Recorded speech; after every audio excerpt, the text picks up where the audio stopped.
Do not adjust your digital device. What you are about to see and hear may shock and appall you. Join our hosts as they encounter countless thrills, spills, chills, and hilarity as they explore the very weirdest in pop culture. The following media is so strange, so beyond the scope of what is normal, it will make you ask the question, why does this exist?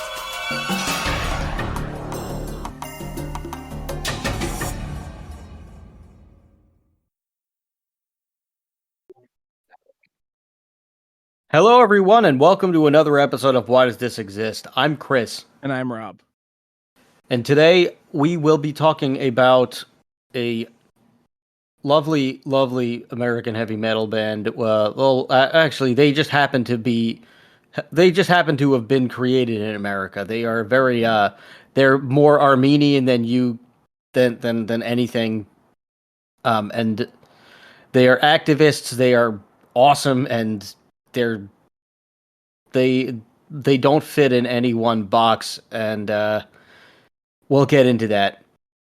But we were talking about System of a Down, and they're just a very interesting band that changed the face of what metal is and what metal can be, and the same can go for rock. You could define them as a rock group, you could define them as a metal group. They don't necessarily fit in one area, and that's what's really, really cool about everything.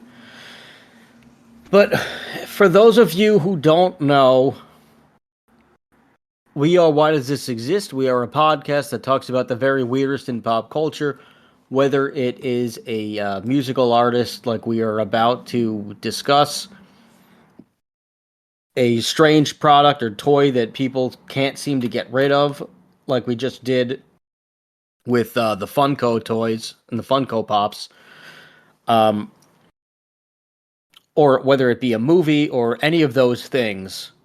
We're going to talk about it, we're going to discuss it, and maybe you'll learn something, or maybe you'll just get so bored and frustrated with this podcast that you'll tell the next door neighbor that you really don't like because their dog keeps ripping up your flowers and peeing on your lawn.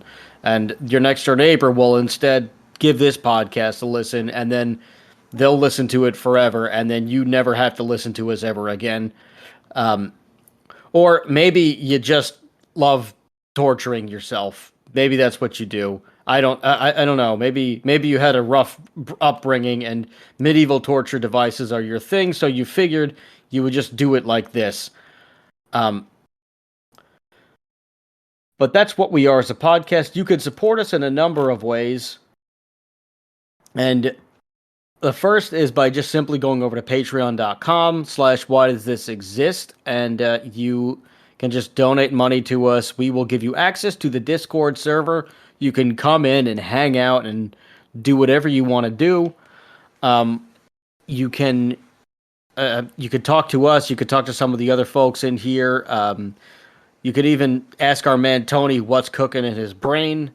He writes the articles for us that goes up on the Patreon. We're always adding them all the time. He's a very busy bee. He also needs to support his 38 children, and 15 more on the way. He's very busy. He's becoming a regular Genghis Khan here. Yes, he's very busy. With what? I don't know. I don't ask questions. All I know is how many more are on the way. And it's a lot.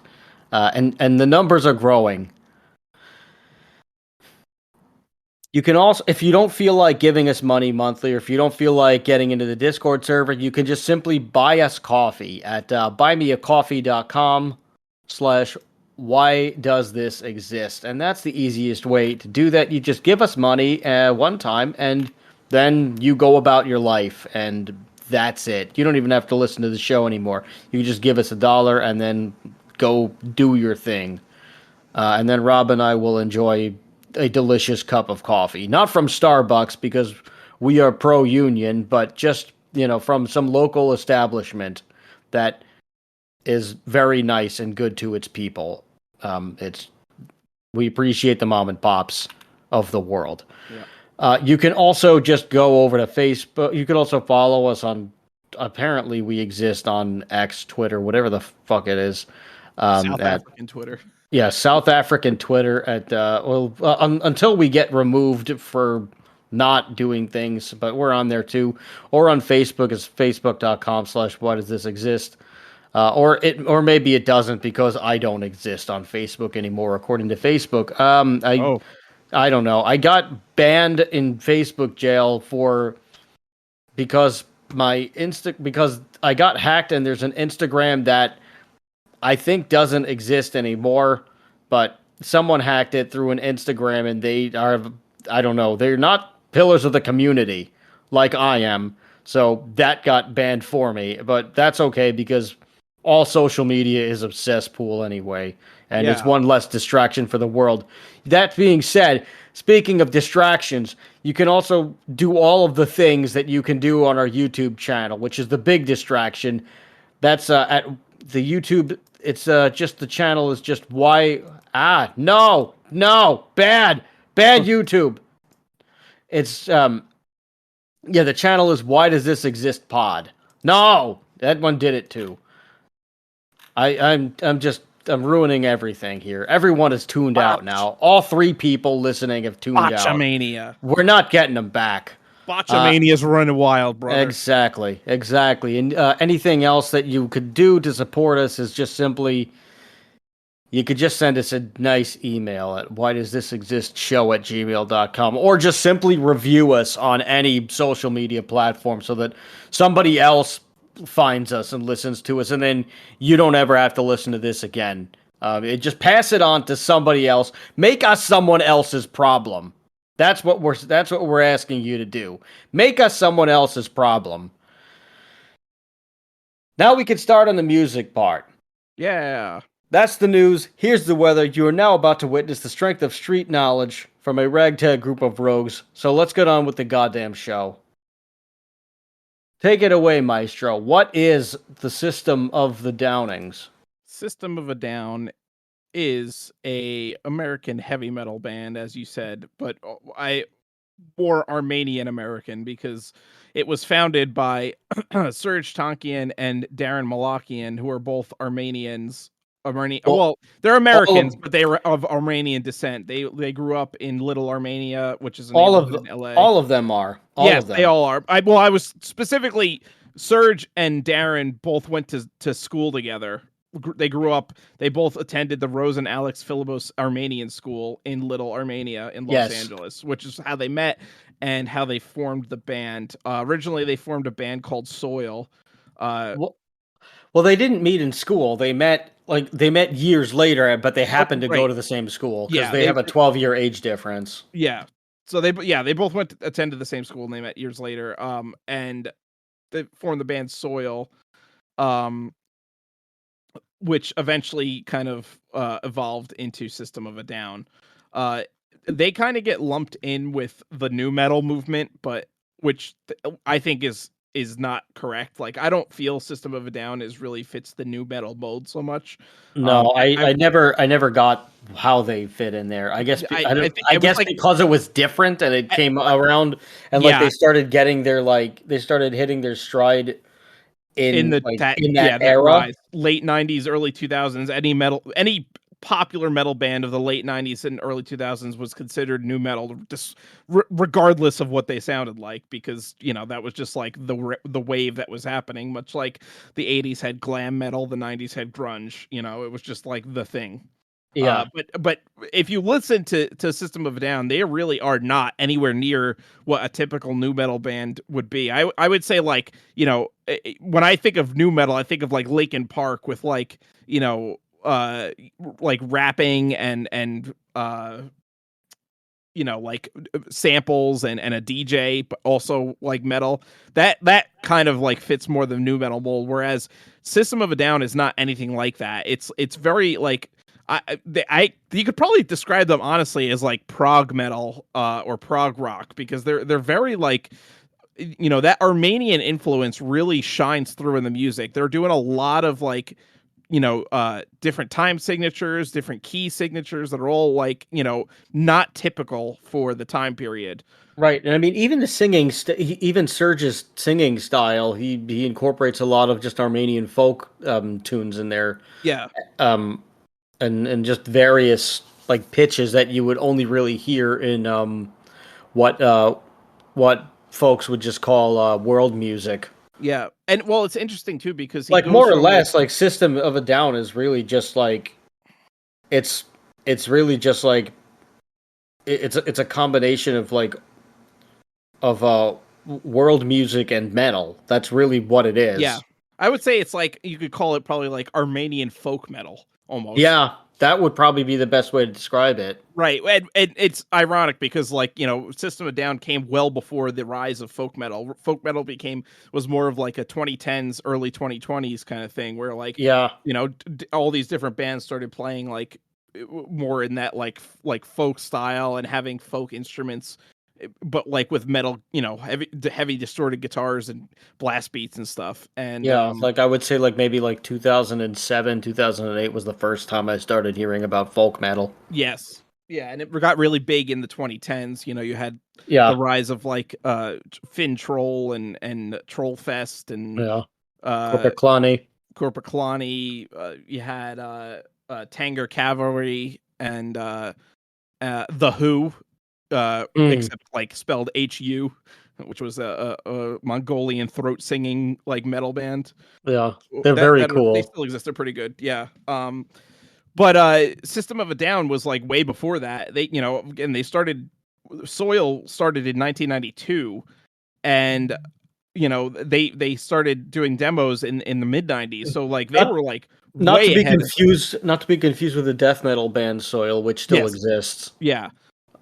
Uh, so they started to do demos in the mid 90s, and their debut album came out in 98, and if you listen to it, it was it has the kind of like that 90s metal feel to it. Like it wasn't like uh any kind of particular like, it wasn't like really trying to think. Didn't really have that like big 80s vibe to it. It was kind of like almost more like just like a alternative hard rock kind of sound to it, but also with that like very different, vocals and uh different like key signatures and just like Serge's vocals are like just very interesting because he goes from like singing almost like operatically to like very hard aggressive, like almost like death metal growls at times. Right. um which it was like, again, very unique, and his like his clean vocals aren't like just like typical like, like Bruce Dickinson like operatic. It's like he's like almost like Well, that's where he channels the folk elements of yeah, it's very much like that, like like that's the Armenian folk kind of like sound to it because he's like almost like sounds like a minstrel or a troubadour kind of singing. right. Well, I was listening to an interview that Serge did with Mark Maron a couple of years ago because they have a documentary. I haven't yet seen it. It is called Truth to Power, where it's Serge pretty much and he talks about this in this other interview on Tom Morello's podcast, where that's an interesting episode because they talk about their foundation, Access to Power, and just the activism that the two of them have done, the activism that the two of them had done. Excuse me, and what he did was he just filmed everything that he did for a year, and then he like spoke to just some documentarian and of just like how he like what his idea was afterward. Like he didn't really have a plan. He was just like I feel compelled to just record myself, to just Right. record what I'm doing in my professional life for like a year, and then we'll see what happens. But he was saying that like a lot of the music that that like influences vocals, they're like he would he grew up like hearing all of these Armenian or all of these stories and hearing all of these Armenian folk songs from his parents when he from his father when he was a boy. And Serge didn't really start to get into. he really just listened to a little bit of everything and mostly just Armenian music and folk music Yeah. for a good portion of his life. He didn't really get into metal until and like rock or anything until he was in like his 20s already. And the funny thing is he almost became a lawyer. Like he was working in the jewelry Really? business. I didn't know Yeah, that. he I think he has a degree in marketing. And he went to he worked in the jewelry industry, I think with his father or his uncle or something like that. And he was like helping them in their I guess somebody in the family had a jewelry shop or something. Yeah. So he was helping them and just doing what he could do over there. And I mean, which you see that a lot in just a lot of um, these um, these communities of just like I wouldn't say Middle Eastern, but you see it a lot in Middle Eastern communities. Even though I don't know, would Armenia be considered Middle Eastern? It's not It's more exact. It's considered the Near East. It's the like Near East. Okay. it's like the Ural Mountain stuff. It's Yeah, because like really the border. it's in between like the Yeah, like Europe and the Middle East, so it's it's like the hard to border of like Asia. describe. Yeah, it's a very much a crossroads of cultures. Yeah, That area, and has thousands and thousands of years. So it's it's just it's they have like that East, but also like the European influence as well. So it's definitely an interesting area of the world. yeah, and you don't really see too much about it. No, But his but anyway, so if you go to like one of these like little like little Armenia or like a little Chinatown or like a little like one of these little communities of like a different section of the world than you normally run into, you'll see that a lot of that like it's all about just helping the community and everybody is like coming together and they still like even though they're not in their home land, they still very much try their best to live like they would there and they do everything that they can and everything is all about family and togetherness and just helping each other yeah, and it's just really interesting to see and it's a really sweet thing to see because it's very wholesome and it's something that we should strive to do more as a people just because it's they all like they don't always have money, but they always seem to be happy because they have the togetherness and they seem to appreciate life more.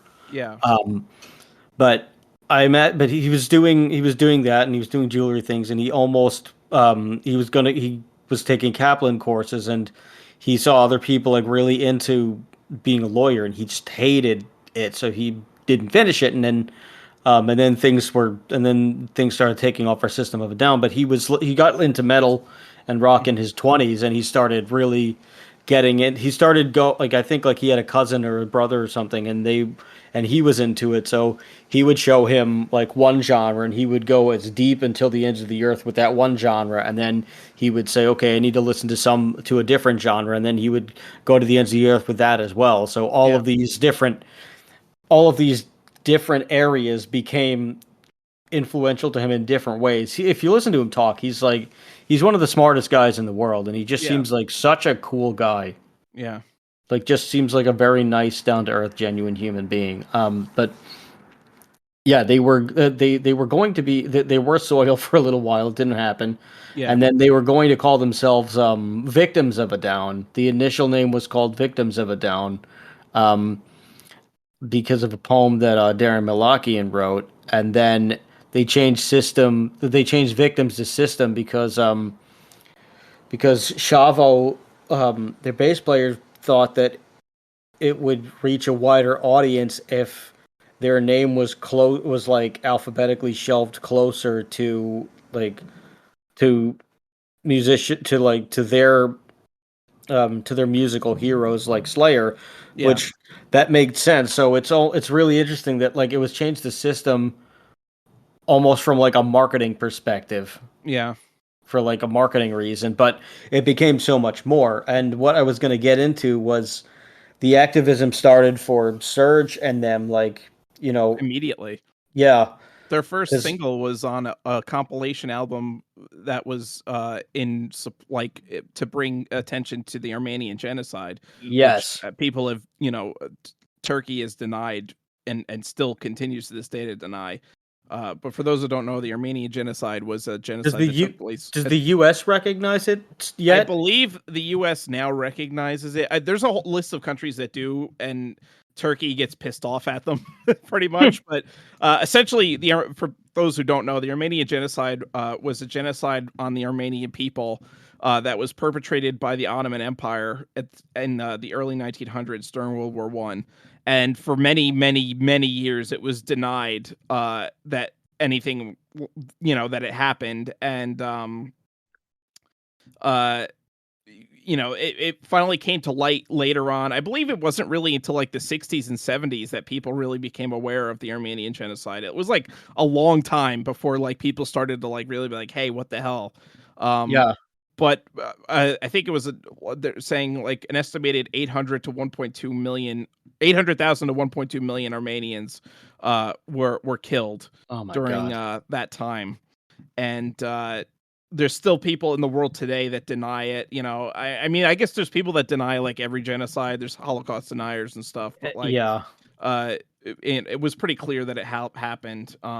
It's just so crazy that you could still have deniers of stuff like this where there's physical Yeah, and written evidence that this it, it, happened. I find that a lot of It's times it's people are trying to save face for whatever like ideology they believe in. Like well, Turkey of doesn't want to make course. themselves look bad. I mean, America's guilty of it too with the the treatment of the Native Americans Oh yeah. was like horrible. And again, it's not like there were millions of Native Americans and America just came in and like killed them all like by shooting them. Like a large part of the Native Americans were actually wiped out uh, because of disease that was spread Right. by Columbus and the original conquistadors, and that pandemic that happened as a result of them wiped out like 90% of the population of the Americas, is it's now believed. So, Mm. but that doesn't That doesn't make forgive it the fact. right. Yeah, it doesn't make it right, and it doesn't forgive the fact that Native Americans were very harshly mistreated by the United States government. And Oh yeah, whatever was left was exploited yes. and then uh shoved aside to yeah, whatever reservations like but the well like same thing is well true like of. children like if you've seen Children of the Flower Moon, Killers of the Flower Moon. Why do I keep calling it that? The the people were known as the Children of the Flower Moon. The Killers of the Flower Moon were the assholes in Oklahoma, who were living it up at Shea Whitey. Um, but that movie I actually really enjoyed, even though it was really sad. But that that'll tell you a little bit more about how they were mistreated and exploited. Yeah. If it's just very very long. But um anyway, yeah, so and it happens, it's happened all, people, there's people that like, which is crazy that to me, like there's a lot of people that are like on the left that deny like the atrocities committed by like communist governments, like Stalin with the Holodomor in the Ukraine, and the various famines that happened, and Mao Zedong's Great Leap Forward. And it's like people don't want to like it's this cognitive dissonance that people can't like admit that sometimes like human beings are fucking shit to each other, and like they want to like have this like thought in their head that like whatever ideology they believe in or whatever their country they live in is like can do no wrong. And and that's just like not the right way to think, because yeah, you don't it's a learn from very history, you're doomed to repeat it. right. It's a very weird backward idea of just like of just what patriotism is, where people Yeah, are just like, well, I have to be patriotic, which means like I have to just ignore everything terrible that happened in my nation. Where it's just if you're patriotic, like whether you're patriotic or not, like you got to own up to it. Like, yeah, yeah, we like wherever it is that you live, they probably made some really boneheaded decisions and some really horrible mistakes yeah, that caused a lot of grief for a lot of other people, just a lot of people in general, whether they lived in your nation or not or elsewhere, and they probably like wherever you live, your government probably committed some like several atrocities Yes. you can't ignore, I but mean, you choose it's to. happening right now, literally as Yes. we speak. There's a war going on in the Middle East where like like tens of thousands of innocent civilians are getting massacred. And not to say that Hamas is any better, because Hamas is literally directly responsible, basically, for these people getting killed because they use them as human shields. But Israel is not showing any restraint in the war, and it's like, but it's like at the same time, it's like the people that are like supporting like Palestine are also chanting anti-Semitic, phrases and calling for like genocide of Jews, and it's like it, I think I forget who said this quote, but there's a quote that goes, "An eye for an eye makes the whole world blind." Oh, And well, that was the quote of Hammurabi, but I don't know who said that quote. yeah, but it's like literally like the truth. It's like violence begets violence, and Yeah. anyway, back to the Back system of to a down.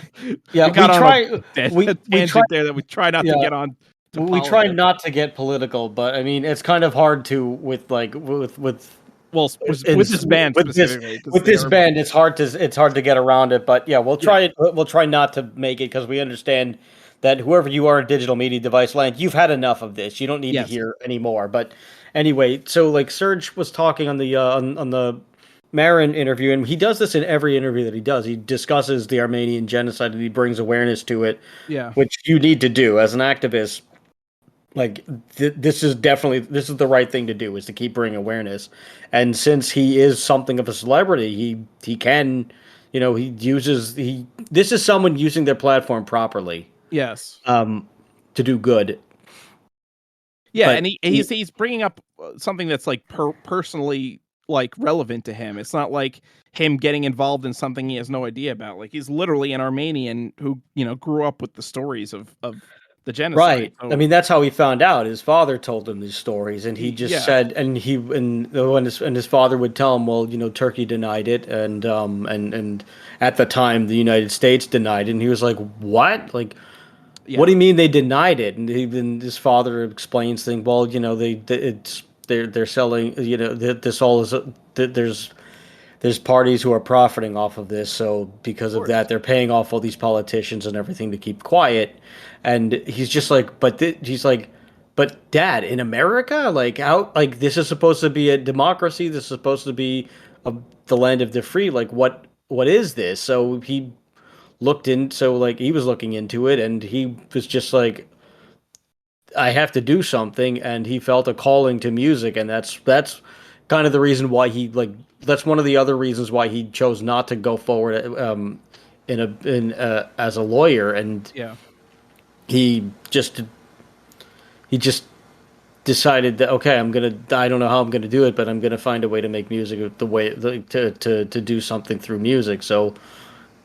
Um so the band has just, they've never stopped bringing awareness to it, and yeah. I appreciate that. And I think They when actually they celebrities, actually performed in Armenia for the 100th anniversary of the genocide, wow, and Rolling Stone broadcasted it to the world in 2015. hmm um, I think a lot of times celebrities get involved with like activism and stuff because they want to make themselves look good. Um, but Yeah, like, but this is thankfully not that. right, and oftentimes when it's like actors and people that are like pop musicians, they're doing it just literally just so they look good. They have no Right. clue. They're not like, and I've noticed something with like metal musicians and rock musicians is that they tend to be way more educated on the topics and Well, are can speak because to it in a very like uh you know um a very relevant, and they just know more on the topic. They don't try to like make themselves use it to further their own image, and it's you know I think System of a Down, like the fact that they are able to do this and they have this platform and they use it correctly is like great, because so many people just don't use their platform correctly, and they just spew off bullshit. So really, it's great that they were able to come up and do what they do, and say their message, and not like seem like they're disingenuous. They seem really like genuine about what they're trying to say. They're not trying to like bullshit anybody, which is great. Right. Well, activism activism and music tend to go hand in hand. I mean, Yeah, a lot of times similar to this, like just in the 60s and everything, how many yeah, bands formed as an act of protest or as a way to encourage younger people to, hey, listen, yes, there's something going on that's not great. You got to get involved in this. Like this is like, you got to like we need how can we reach out to get more people to to understand what's really going on. And it's just always been that way with music for hmm some reason. I just You see it time and time again, and that's one of the best things about it. I mean, we had one of the we've talked about them a bunch of times. I don't know, it might be interesting to to have him on the show, but we this guy Ray Brutal from this band Bombscare we used yeah, to play in. He plays in the punk band Ache. He's very much an activist. yeah, He's always getting involved in protests and demonstrations and yeah, whatever other else is going on. If there's something that he believes in, and yeah. he's always doing this stuff. I don't. And he's another person that's very well educated. He doesn't just like Yes. dive in to like something because it's like the thing to do. Like Yeah. he will read about it and learn about it before he forms an opinion. That's Yeah. always how he was. Yeah. Very well read. Um. Uh. Yeah, and I think that's the way to be. If you're gonna like kind of be an activist about anything, you really need to know what you're talking about. Otherwise, you just come off as like a douchebag who's like trying to co-opt something for your own image. Yeah. And Um, I mean that's the difference, like you said, between when a musician does it and when a celebrity and when like an actor or some like big shot yeah, tries to do it, because you could see right through the celebrity who just hasn't worked in a while, yes, where versus the musician who doesn't matter how long they could have put an album out a week ago or they could have put an album out 10 years ago. hmm They always believed in this, and this was always part of their brand. yeah, Like this was always what they did, and it you can't it's genuine, yes. and everybody can see that. hmm So after they did the song on the compilation, they played a lot of clubs around the LA area, some of the bigger clubs like Whiskey a Go Go and the Viper Room. And then They actually got Rick Rubin yeah, so I was gonna say first. that's where they were spotted Yeah. first by Rick Rubin, who Well, like fell in love with them yeah, well, he basically. went to the show with Tom Morello, hmm and Tom Morello was there, and with Rick Rubin, Tom Morello from Rage Against the Machine, and God knows how many other acts that he's jammed with, but he went there with Tom Morello because Rick Rubin had heard about them, he hadn't seen them yet, Yes. and the Viper Room could only hold maybe 60 people. It was a very small place, Yeah. um, and Rick Rubin's just like, oh, I heard about this guys, and he was but Rick Rubin kind of already knew that he was going to sign them.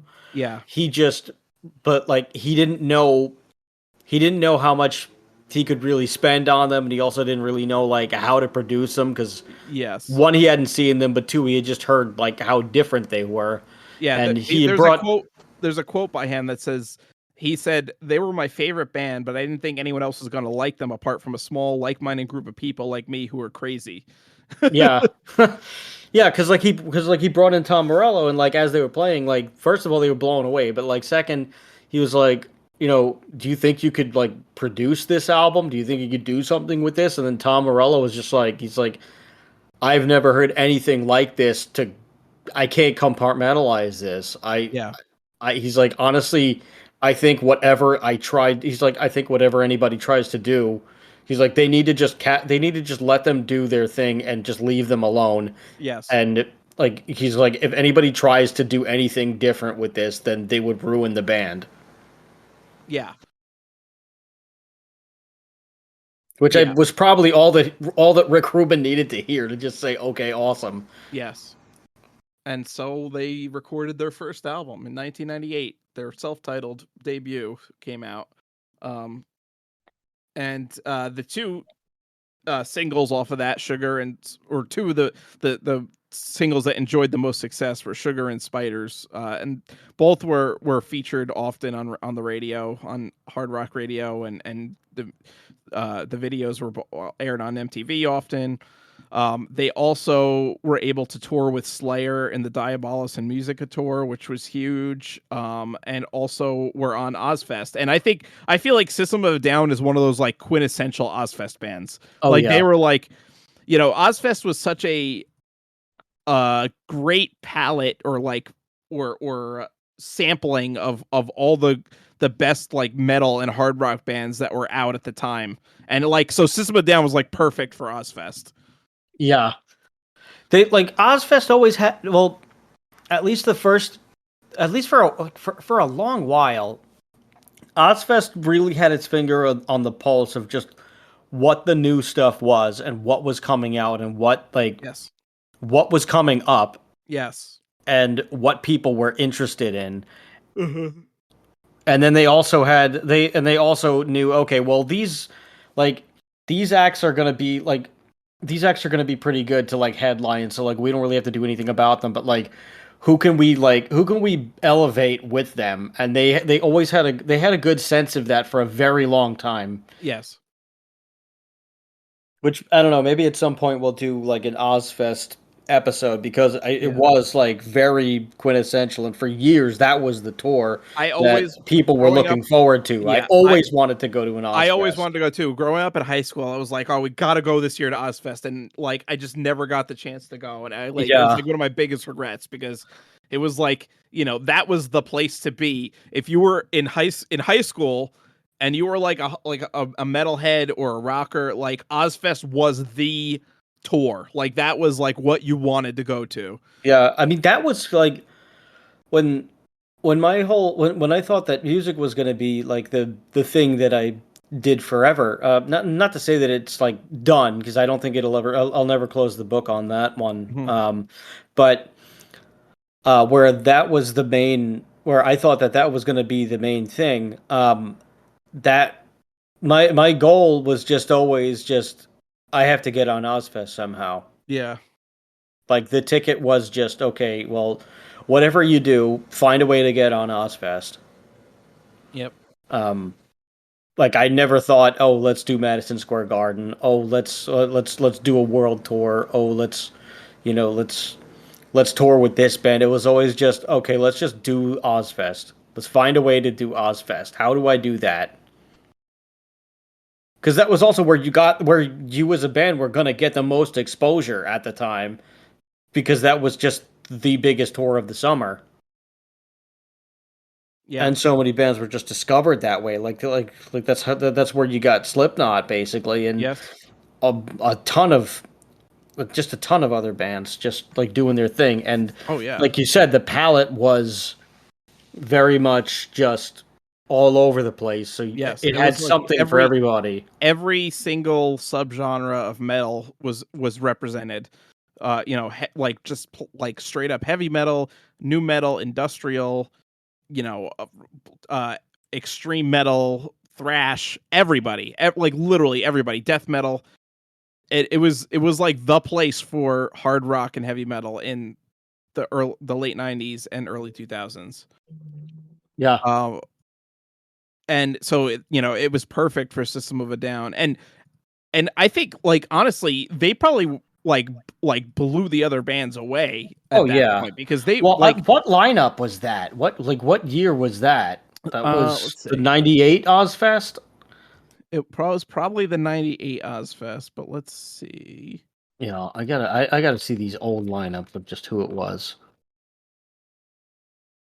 Du-du-du-du-du.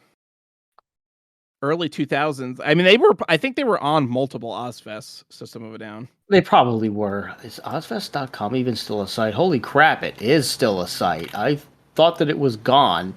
I guess this is how they promote Aussie things in general. I don't Yeah. know. Yeah, let me see if there's a history. Oh, okay, good. The history does have everything. Let me see, 98. Yeah, it looks like it was 98 was the first one. Yeah. Okay, so here's who you had from descending order. You had Ozzy, you had Tool, first of all, Megadeth, Limp Bizkit, Soulfly, Seven Dust, Cold Chamber, Motorhead, System, the Melvins, Incubus, Snot. Wow, do you remember those guys? Life of Agony, Kilgore. I don't know who Kilgore was. Ultra Spank, never heard of them, and Monster Voodoo Machine, whoever that was. Yeah. That's a pretty. That's like they It's like always had a there was very something for heavy everybody. lineup. Yeah, they Yeah. really did. It was it Ozfest, and I think they tried to kind of like they tried to copy the same kind of like vibe with Mayhem Fest, but they weren't able to capture the same magic as Ozfest. Mayhem Fest was okay; they had some good lineups. I noticed with Mayhem Fest, every other year was a good lineup. So like they would have a great lineup, Yeah, then the year after would be shitty, then the next year would be great, then the next year would be shitty, and then finally they stopped doing Mayhem Fest. yeah, it Um, wasn't consistent. yes, Ozfest Ozfest was like was. consistently always great, and just like the perfect, like if you were coming up as a metal band, that was the place to be. That's where you needed to get on because you would like blow up. And System of a Down did blow up after that. Toxicity Oh became yeah, one of the greatest like sophomore albums of all time. Like, and that is obviously Toxicity is System of a Down's opus pretty much. Like everybody, you know, if people, if you ask them like, hey, have you heard System of a Down, they're always going to say they've heard Toxicity or Aerials or Chop Suey, which were like the three big ass, like the biggest songs they did from that yeah. album. Um, so like that was really their magnum opus was Toxicity. But even after that, when Well, they yeah, because did Toxicity got they got heavy rotation on K Rock. Remember oh K Rock, yes, everybody. yeah, K Rock's great. K Rock I was miss when we had normal regular radio before when friggin' everything went iHeart, when digital. Clear Channel didn't buy every single radio station in the country, and we actually had good radio that played songs that weren't just like the same recycled 10 songs over and over again. But now that's like, you know, because Clear Channel literally owns like, well, Clear Channel, now rebranded to iHeartRadio, owns 90% of the radio stations in Oh, America. I didn't know Clear Heart. I didn't know Clear Channel was iHeartRadio. Yes. Yeah. That was like their big thing because everybody hated Clear Channel because they did this thing in the early 2000s where basically they were buying up all these radio stations and converting them into like, so they would make them a genre like classic rock, but then they would just look at like, okay, what are the top 10 classic rock songs of all time, and they would just basically play those on repeat all day long. Ugh. So like you would hear like the same songs twice a day sometimes because like that's all they would play, and If they you were didn't go lucky, out on a twice a limb. day.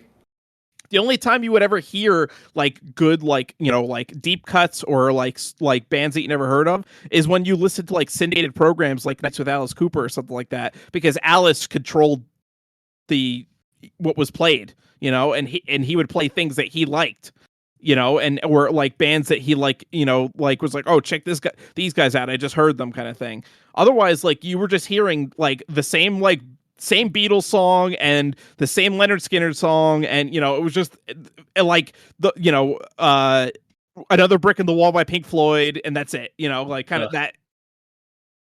They wouldn't play any deep cuts, they wouldn't play anything else, and that was it. And so K Rock was before this whole shit show, and K Rock was great. Like you literally, you would hear like so many great bands on K Rock, and of course they had Howard Stern, so like that was like another thing. I mean, pretty much every podcaster in existence has to like throw some props at Howard Stern because he really like started, you know, made the radio talk show, like put it on the map, I think, Yeah. and really was like the prototype of podcasting, I think. Yeah, well, he was the only one having a real conversation, and Yes. also just going on odd tangents with like just strange guests. Like Yeah. you didn't really see that. So yeah, that is basically the template of what a podcast would end up becoming. Yes. So yeah. And So now he's kind of, I don't know, he's kind of gone the other way now, and he's like kind of struggling to like be relevant. I think COVID really messed him up. I think COVID, as it did with many people, I think COVID like really like he became one of those like COVID crazy people who's like, I'm never Uh, gonna go out of my house again, and like I think that really fucked him up, and I think it fucked up a lot of people. oh, it So did. That sucks. yeah, and it's sad because again, he was like the revolutionary in talk radio. Like nobody could get away with what he got away with at that time. And it's funny because like when he went to satellite, everyone thought was like, okay, now the gloves are coming off, and he's gonna just like be like as raunchy as possible. And like he really didn't get much raunchier than he was on K Rock. Like, yeah, he would curse every now and then because he was Yeah, allowed to now. that But was like, kind of it. Was he could yeah, just curse now? yeah, and he really didn't go, and he continued the same format, and like that made him great. So it's sad what has kind of become of him, and I think honestly, I mean, he probably will never do this because he gets paid so much money from Sirius XM. But I think honestly, he would do well with a podcast, just doing a podcast. Oh yeah, But he's never gonna give up that Sirius XM money, no, and they will never give him up. That he no, was they like their meal ticket.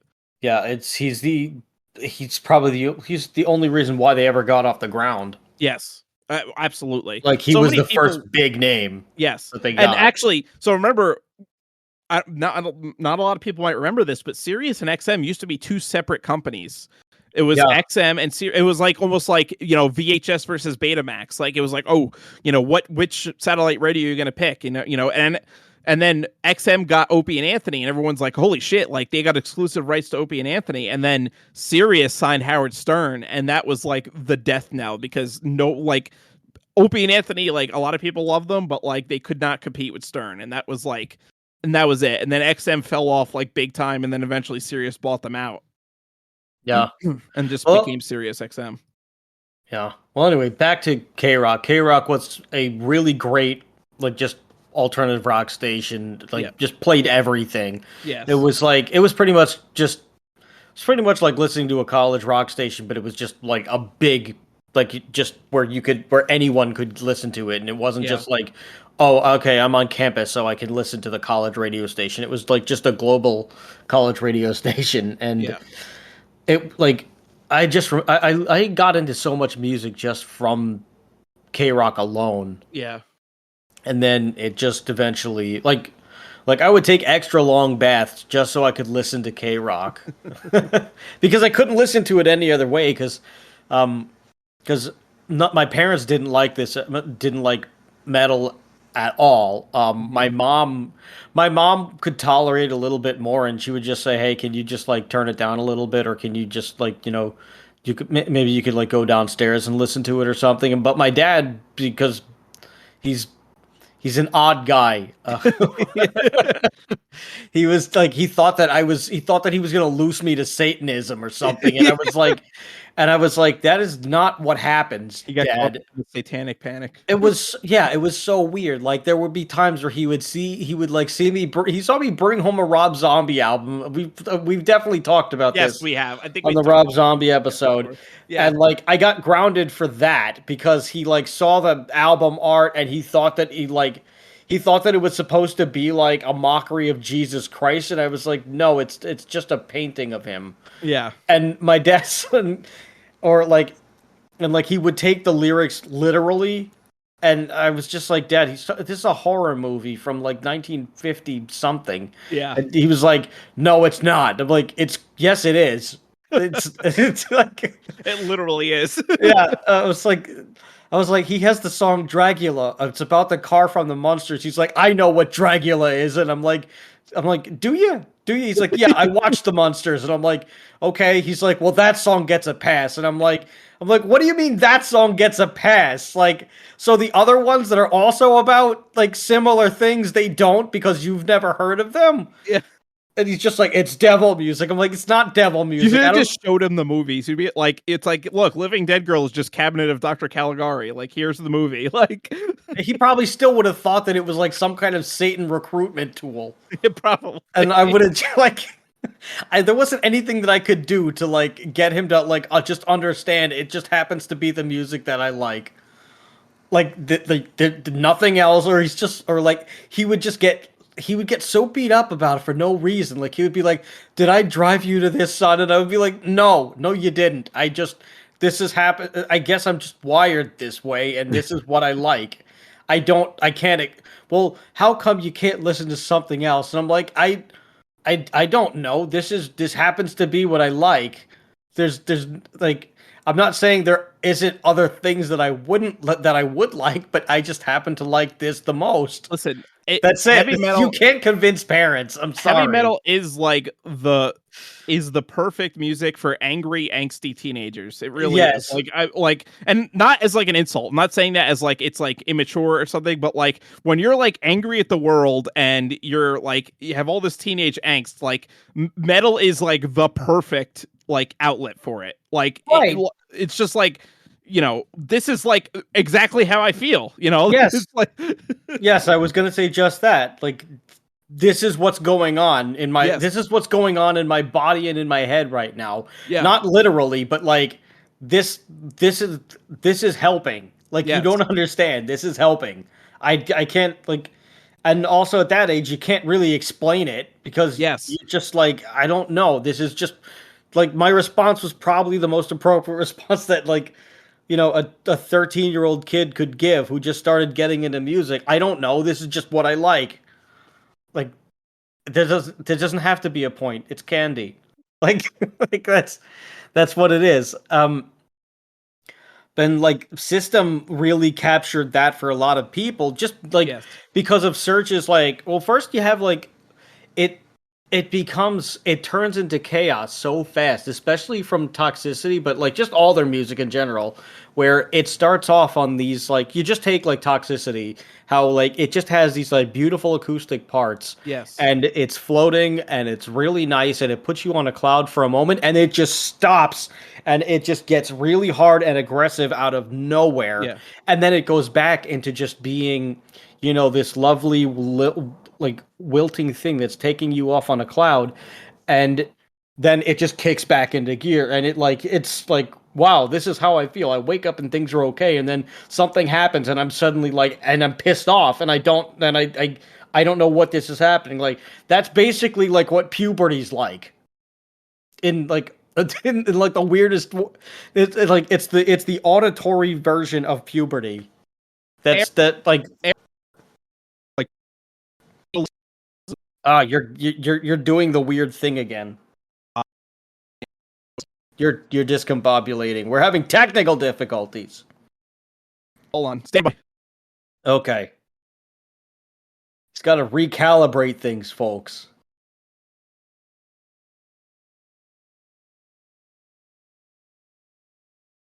All right. I'm gonna. I think we're back.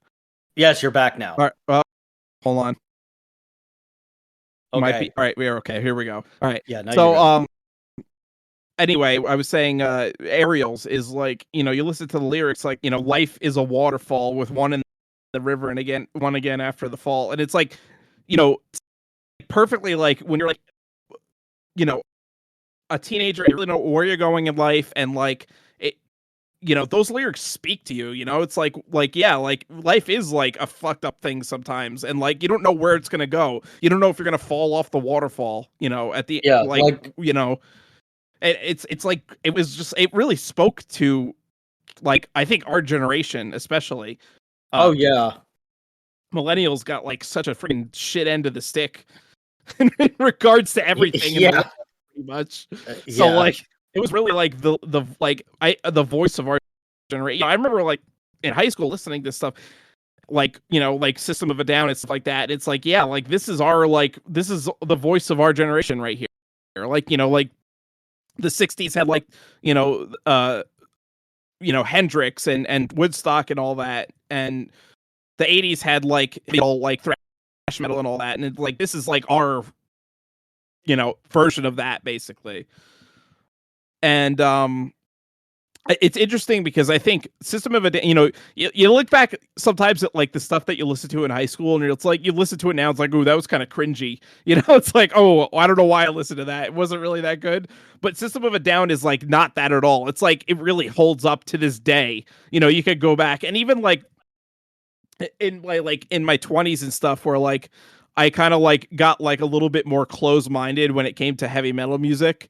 I was like, oh, like glam metal is for posers and all that shit. Like That happened to me just in high school, and then like in yeah. my 20s, it expanded a lot more into just all Well, other genres of music. it got to like happen to me in like my high school and then early 20s, and then like when I went to college for music it kind of changed. I was like, wait, why do I care what genre is and like what people listen to? Like I'll listen to what I like, and if I don't like it, then whatever, I just won't listen to it. Like I don't Yeah, I didn't yeah it and like System of a Down though was like one of those bands that was never like that. Like it's like you don't look back and say, "Ooh, it was cringy to listen to them back in high school." It's like, no, they were great. Like I don't really give a shit. They were fucking amazing. Like, and they yeah. still are to this day. I think System of a Down just gets better as I get older Yeah. because I there's so much more understanding and just Yes. of what's going on, and also just you if you like I may not have always been paying attention to the lyrics, but now it's like well, like I went back and I would read them and everything, and I was just like, these guys are geniuses, like musically and lyrically. They're absolute geniuses in doing what they did. Yeah. But yeah, I remember I wanted Toxicity really badly. I bought it, I think, at the Staten Island Mall. Yeah, I bought it at the Staten Island Mall because my aunt lived there at the time, and we were visiting, so we would usually just go to the mall because it was right there. Um, and I think I either got it. I think I got it from the FYE, the good old FYE, and Yeah. I picked that up with probably Disturbs the Sickness and a couple of other albums that that also defined our generation But yeah. in a way. Um, but I remember in the car, like I got Toxicity. I listened to it because somebody that I was skateboarding with was really into it, and I had also heard it on K Rock, but like I I didn't know who it was or what it was, and then I was skateboarding with somebody, and then they were listening to it because that was their like pump up song, and I was like, "Oh, what are you listening to?" And they were like, "Oh, it's System of a Down," and I was like, "Okay, oh, this is that band. Okay, cool." So when we went, so the next time that I went to Staten Island Mall, I made sure that I got that album, and it was like, I remember in the car, I was so excited, I didn't even wait to get home to listen to it. Like the minute that we got into the car, I put that into the Walkman. The good old Walkman, everybody, if you remember those. I had a Sony Um, Discman. That was for years. That was like my go-to back in I those days. I'm pretty sure I had a Sony too, but I don't remember. It was orange, and I think it was orange and black, and I had a fanny pack of CDs Yeah. everywhere that I obtained legally or not, thanks Yeah. to That I got some a lot of my depending on music. what they were. My friend would like make me a CD. I never like personally. I didn't like to download music because like I was like I like to buy albums, but like a friend of mine like didn't care, and he would just like make me CDs. I'd be like, oh, I cool, thanks. And it I would mean, just like I had like a rule where it was okay, if I can't find this album in a store, then I'm going to download it, and because I really don't have a choice at this point. yeah. So, But almost became like the tape trade kind of a little bit like back in yeah, the 80s. You would make a tape and then give it to your friend, to like, oh, check out this band that I found kind of thing. It was just yeah, that with CDs basically. yeah, pretty much. But then, yeah, I remember just listening to it in the car, and I was just so happy, and I was like headbanging in the car, and just like sitting in the seat, just curled up in the back seat of the car, like laying the long ways. Yeah. And because everybody else was in the other, were in the middle sections in the front.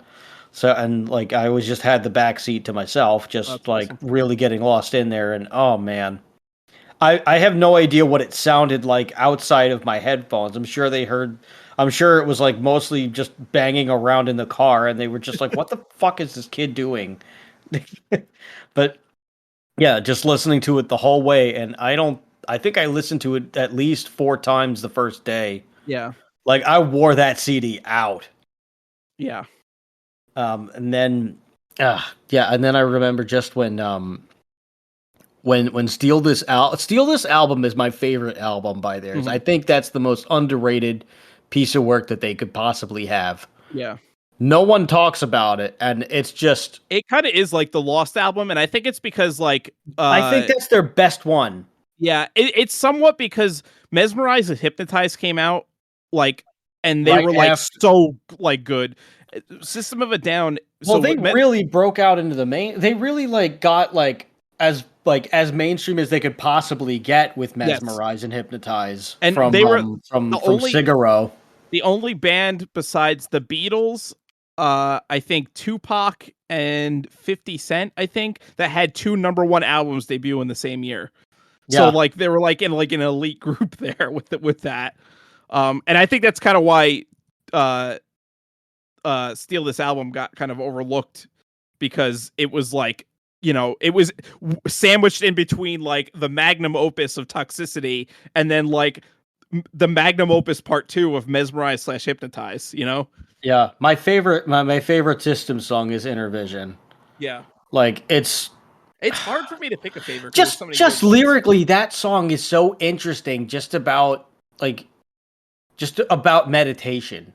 The Yeah. whole like that whole album, that whole song is about meditation, and it's just like and just finding focus, and it's such it's just such an underrated song. The Yeah. whole album is just underrated, and Yeah.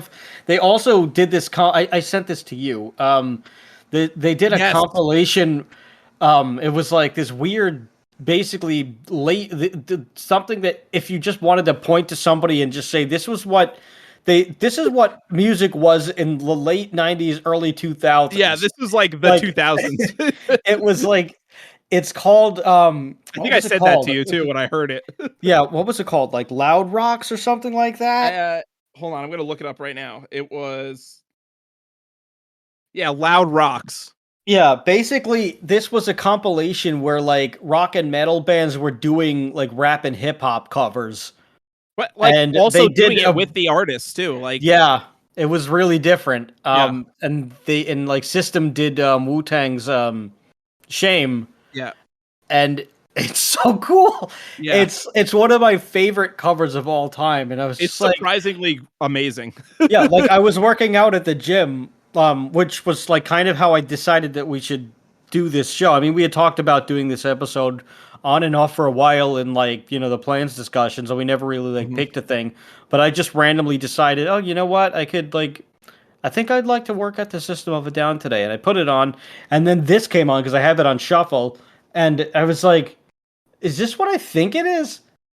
And then I had to listen to it like twice and stop what I was doing. And I was like, "Oh my god, this is the greatest thing in the world." So, and then I was like, if I didn't know that this was a Wu-Tang thing, I would have just assumed that it was a regular System of a Down song, Yes. which is the best kinds of covers when they do their own thing and they really sound like it's their own. But Yeah. yeah, it was just so funny. But yeah, Loud Rocks. If you look at the album, if you look at the artwork, it's just hysterical. It's It's this literally the most 2000s thing there ever was. It looks like a yeah. cover of a PlayStation 1 game. Yeah, like just picture if Dr. Manhattan from Watchmen just put pants on, he just put like Red trunks on. underwear. Yeah. If he just decided, maybe not everybody wants to see blue pipe today. Like that's what he would wear, and that's what this album cover is. And but it's like this weird like low res graphics. Like it looks like a fighting game for the PlayStation 1. Yeah. which Loud Rocks probably would have been the name. It sounds like a Yes. 2001 video game name. Yes, it does. So I feel like, yeah, and it would have gotten that exact cover. Yeah, this probably would have been the soundtrack too. Like it's like Yeah, the soundtrack album of the video game Loud Rocks, the yeah. fighting game. We should start a rumor that this was a lost video game that no one That's was able to find, Or it's and yeah, then it'll be like like a Mandela effect thing. Like, oh, nobody yeah, remembers playing Loud Rocks. It was such a great fighting game for the PlayStation 1. yeah, it was heavily reviewed by all of the big publications. Yeah. Like GamePro gave it like a 4.5 out of 5, and they were like, we're so excited for this. Only a few prototypes of the game exist, and then for some reason they pulled the plug on it. Yeah. They even released a soundtrack, which was going to be the soundtrack for the game, but nobody seems to know what happened. The team at Sony was scrapped, and anyone who wasn't moved to other projects that had to sign NDAs not to talk about this, they like it's unclear what happened to the developers or even who the developers were.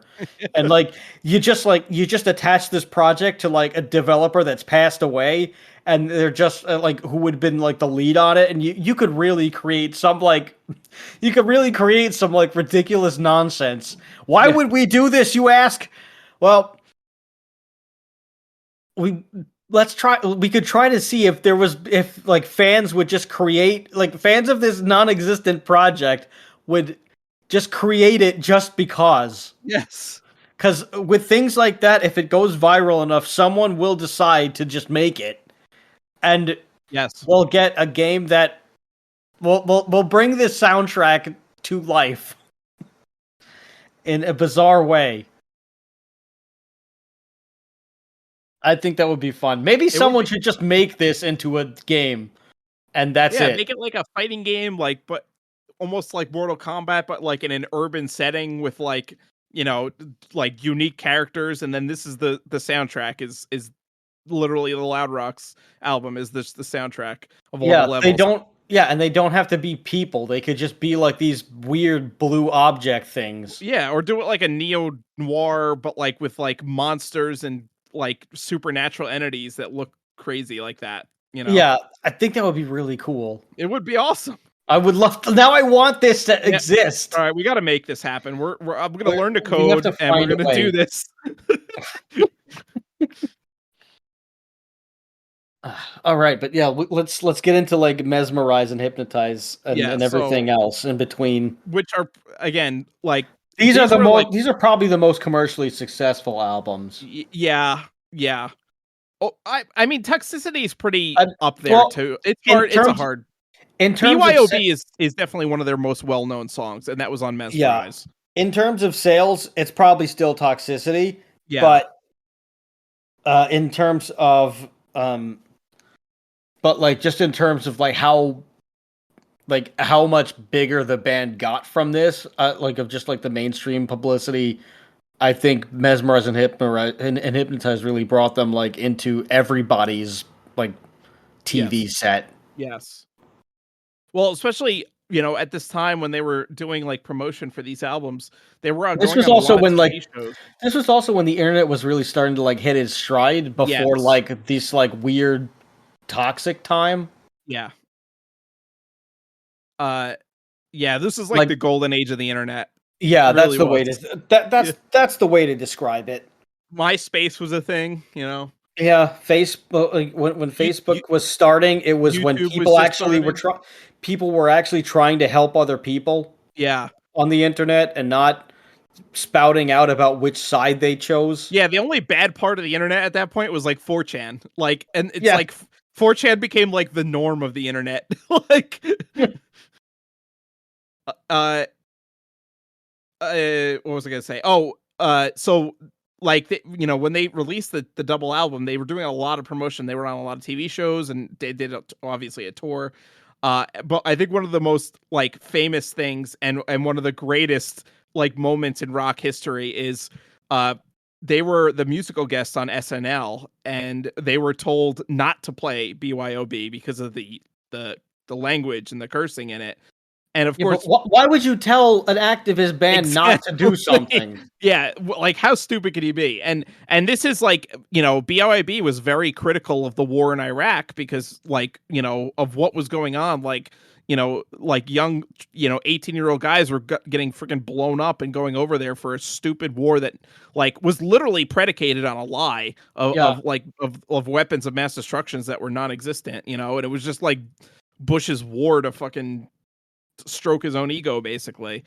And BYOB was a direct like song against that. Like that was the whole like point of the song, and I think that really is part of the reason why they didn't want it sung on SNL, because it was such an activist song at the time and it was so controversial to at that point. So of course they did it anyway, which was great, yeah, and full lyrics, didn't censor themselves at all, and they got banned from SNL for life good. for after that. Which like yeah, exactly. Fuck SNL then at that point. Yeah, that was. I mean, that's what got them the most publicity, probably. Yes. Oh yeah. Well, of course. I It's like mean, because yeah, but good. That's what they should have exactly. like. That's what they should have done, and they did the right thing. Yeah, and And BYOB how went many on times? to win the 2006 Grammy Award for Best Hard Rock Performance. So Yeah, good.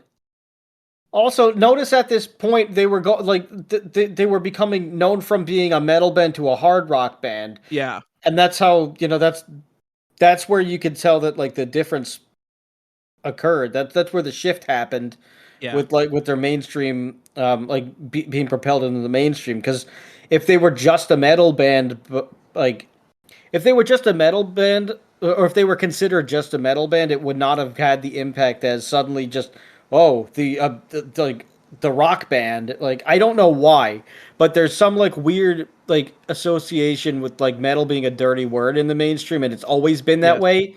Where like rock is oddly enough celebrated, where pretty much they're both tied to they both stem from the same place. yes. It's just it's this weird thing.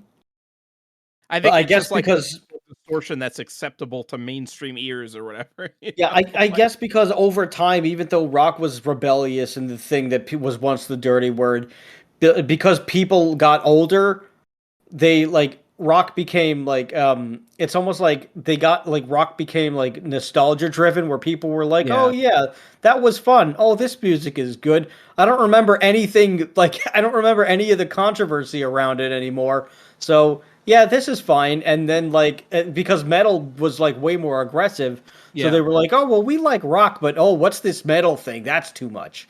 And now it's definitely. just now it doesn't matter. Yeah, now it doesn't matter. But like in the mainstream eye, there's still that like a slight stigma around metal. Not as much as there once was, but there's still a slight Yeah. stigma. But But the thing is that like but you could metalheads don't give see a shit. It's like whatever. no, Like not at all. we don't need you. Like we don't need the Right. mainstream. Fuck you guys. Like Right. You never cared about us anyway. So like exactly. what's the big deal? But yeah, this is where you could see the paradigm shift where they go from being considered just like a metal band to being a hard rock band Yes. where now now you can't really get away from them.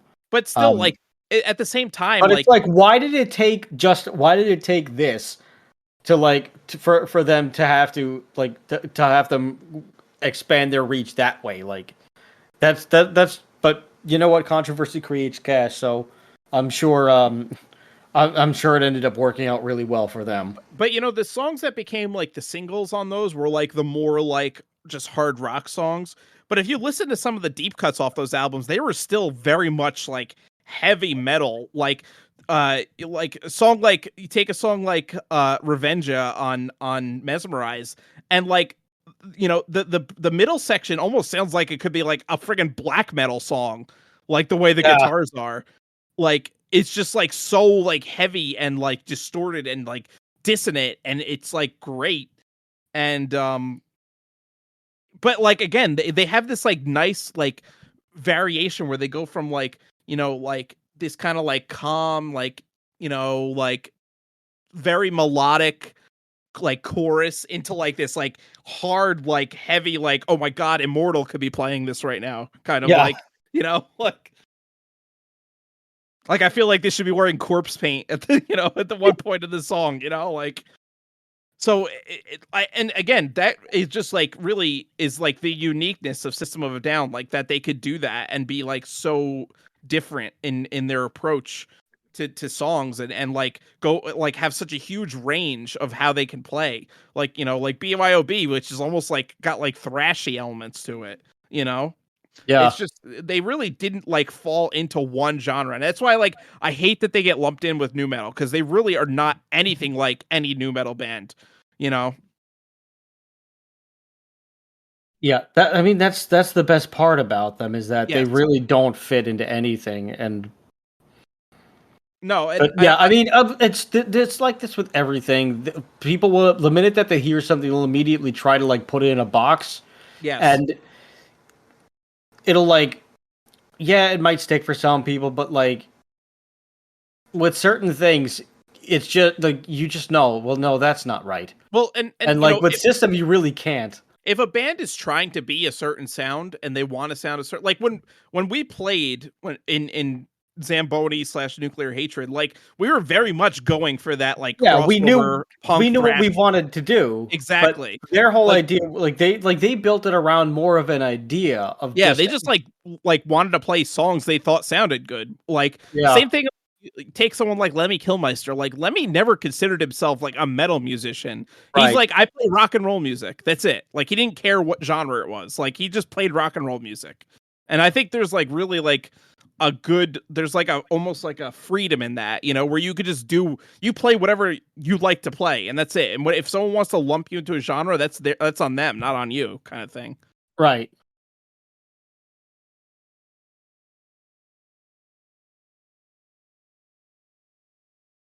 And so I think System of a Down is very much in that vein where they just don't give a shit. They play what they like, and that's it. It doesn't really matter. Um, so interestingly enough, after the success of the double album, they actually took a hiatus. In 2006, they took a quite a long hiatus. Um, and ended up coming back in 2011, but they still haven't released a new album since Mesmerize.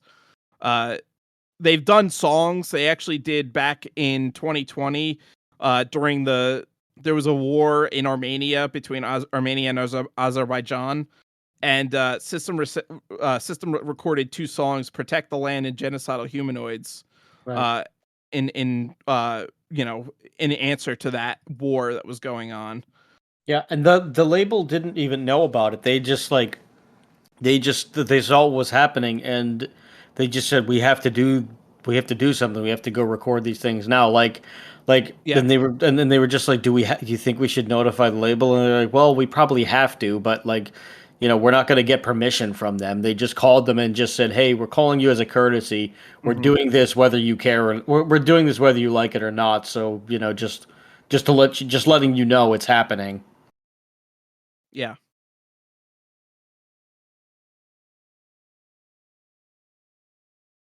But I think those were the last two songs that they've done at this point. Yeah. I They could still be tour. wrong. They still play live. Yeah. I mean, they I went would. on a break for a very long time. Yeah, they went on. So 2006, they took a break. They came back in 2010. Um, but like, I don't know if they like were back full bore. They kind of like they were just like doing some festival dates at first, but now I think they're Just back kind more of to like. testing the waters. Yeah, I think they're back more to like regular touring now. I don't know how COVID hit them. COVID kind of shut down all music for a while. Yeah. Well, I know Serge. He has a house in New Zealand. He has property in New Zealand, and he Hmm. divides his time between L.A. and New Zealand because he just fell in love with the place on tour and kept going back. Um, So he had said in the Marin interview that he actually happened to be in New Zealand during the lockdown. So like for him he was like, honestly, I it was he didn't go through any of the things, he didn't go through any of it the way that it happened in America. So like Hmm. if he were in LA, he would have seen a very different world, and it probably would have, I don't know how that would have affected him. And I don't know how it affected the other members. I don't know where they have residences or if they just live in LA. But yeah, he was like, well, for me, it was, it was very different. It wasn't. It was. It was. They were very serious, and people didn't. They didn't question anything. They didn't try to like. They didn't try to rebel against it. They just did what they had to do, and it wasn't so bad. Hmm. Where where in America you had so like it's weird because I mean, well, I can't really say that. I mean, that's in the DNA of most civilizations, but in America, protest is very much like ingrained into the culture. Yeah. But not necessarily. Oh, there's real. Well, that Americans are just very loud and staunchy with their like when they choose not to do something or whatever. It's very as you see, we're like some cultures will just listen.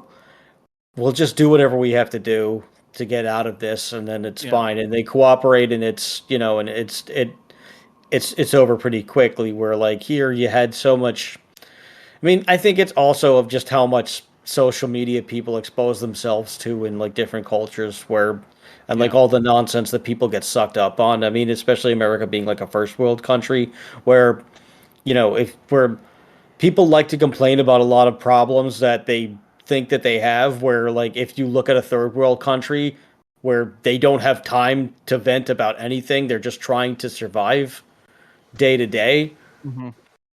they'd have not like if you like they really don't have much to complain about. Yeah. And then just being idle just creates a lot of dissension and all these other things that are just going on in America. And so like people reacted very differently all over the world. But in New Zealand, they were a lot more cooperative, and they had very low rates, I believe, of like COVID cases, Yeah. like some of the lower ones for a It's a lot long easier time. when you're an island nation also, where you can kind of like That too, travel and so they it's can isolate a little bit better. exactly. But yeah, in the States, it was, uh, well, we won't really get too far into it, but of course, there's a whole lot of things with like the politicians and the corruption and everything. So that contributed to a lot of why the American people did a lot of things that they did. And I'm not talking about anything specific, but it was odd. We'll say that. Um, and just a lot of things happened that Yeah. were not great. Yeah. Um, but yeah, again, trying to straddle the line and not get into like anything political, but it's kind of hard to. But yeah, I don't know what else really. I don't know what really else happened with the band as far as that goes. Yeah. But yeah, carry on as you were. Yeah, so uh the individual members I think have solo projects. Darren Malakian's got Scars Over Broadway, which he Yeah, still and plays with. Sturge has a couple too. He had done Serge one has got a album. solo album. He's done a few. He did one folk album with his father. Hmm. And actually his grandfather is a survivor of the Armenian genocide. But yeah, Serge, but yeah, he did an album with his father where they just did like Armenian folk songs, and one of them got on the Armenian charts, and it was just very special for both of them.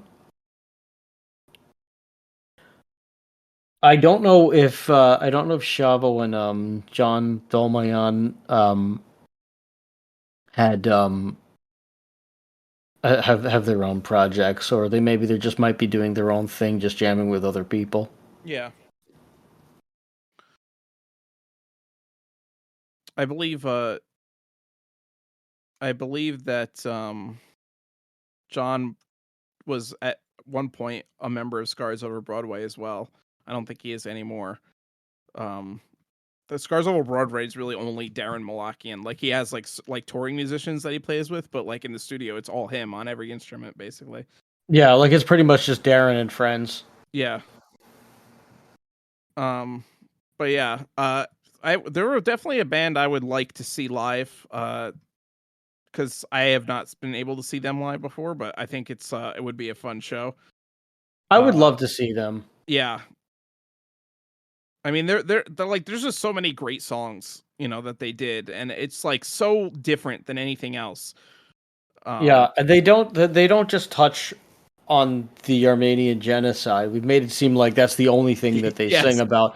It's a lot of it is it's really just on problems in society. yeah, just yeah, and society in general, and war, and and different like things that plague society, so to speak.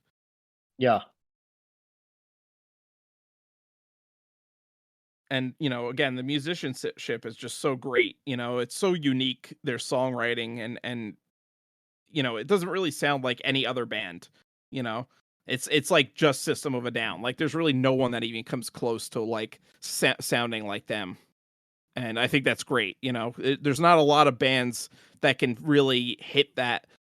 I think that's like the mark of a great, one of like the great all time bands is that they don't sound like anybody else. They are like 100% themselves, unique. Right. And there's not a lot of artists throughout history that hit that, but System of a Down is definitely one of them. Yeah. I think they're a band that that if he were still alive, Frank Zappa would appreciate. Yes, yes, I could absolutely. very much see I could very much see a issue of Rolling Stone with both with Serge and Frank on the cover. Yes. Or I could even see Frank Zappa playing live with them, Oh, like coming that out to do a song with them. I could definitely see that happening. Yeah. That would Yeah, be there fun. it's like very much like in that vein of like Frank Zappa's like, like just like tongue in cheek lyrics and activism and you know, like political beliefs of like, freedom and freedom of speech and all that and anti-war stance, and it's very very very similar to Frank Zappa and the Yeah. musicianship, the same amount of musicianship. Oh yeah. Yeah. It's just the most beautiful thing. I Yeah. love it, and they also just use so many different instruments in their playing too. It's just a great band. There's nothing else to say. Yeah. Yeah, if you haven't listened to them, go listen to them now because they're just amazing. Yeah, and Uh, having and try to check out the Truth to Power documentary, however you can. yeah. That's still on my to-do list, but Hmm. I really can't wait. Yeah. And it would be nice to see them one day. I hope so. I Yes. hope I Yeah, can. I would like to see them. Especially I would. since as I've gotten older, I'm going to like less and less concerts every Yeah. year. And I remember I used to think when I would meet like an old school metal person, I would then they would say and they would say how they don't go to as many as they used to, or they like haven't been to a show in years or whatever. I would always say, how could that be? Yeah. And life gets in the way. Yeah, now I understand that. Yeah. Now in my 30s, I understand that. Like even some of my coworkers, like they go to shows like pretty often, but I'm just like, but even still, I'm just like, wow, man, I wish I could, but like, yeah, it's. I feel like the only people that I know that still really go to shows are just a handful of just like single people who, and Yeah. I think that's it. I like, yeah, life just tends to get in the way. So hopefully we can end up seeing System of a Down at some point. Yeah. Let me see if they're touring now.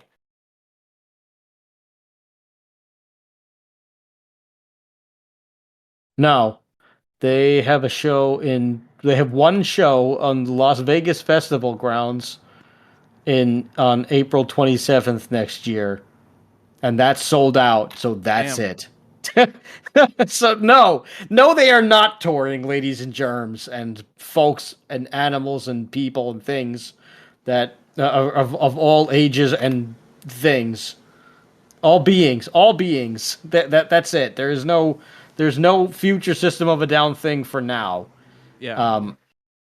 But hopefully 24, maybe they'll announce a tour, summer tour or something. That would be awesome, but who knows?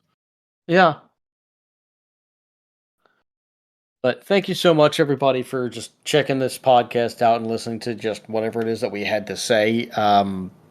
Hopefully, you got something out of it, whether it was just, oh, these guys are idiots, I'm never listening to this again, or, wow, that was insightful, I'm going to go watch the Truth to Power documentary, or, hey, I didn't know that about System of a Down, I'm going to go listen to some stuff with them, or, wow, I need to listen to some interviews with Serge. Yeah. Yeah, check out the Anthony Bourdain episode with Serge Tankian. By the way, it's when he goes to Armenia. Serge talks about the Armenian genocide a lot, and he also gives him. He also like is the personal guide of Armenia. So they're like going to all of these like people's like villages and huts and things, and they're like getting the old school clay oven cooking and things, and just eating Mm-hmm. with the people. It's really great. It's a really great episode. I think it's on the last season of No Reservations or Parts Unknown. Yeah. But yeah, it's a great episode. Mm-hmm. All right, that's all I've got to say about that. Anything that you can add to this, sir? I think that's about it. I think you said it best. Just go check them out. They're great. Yep. Alrighty. Well, thank you everybody for just checking us out. We hope that you have a very happy and healthy Thanksgiving next week. I Mm-hmm. don't know if we will. I don't know if we'll do a show. But uh, if not, then we will see you. If we do, we'll see you next week. If not, then we'll see you in two. Um, and you know, if you're in the States, then have a happy and healthy Thanksgiving. And Mm-hmm. if you're in some other part in the world, maybe you're in Armenia, I don't know. Just be kind to one another and have a really lovely day. Yep. And I hope whatever decisions you make, I hope that I hope that you're safe, and I hope you have fun. And just look out for each other.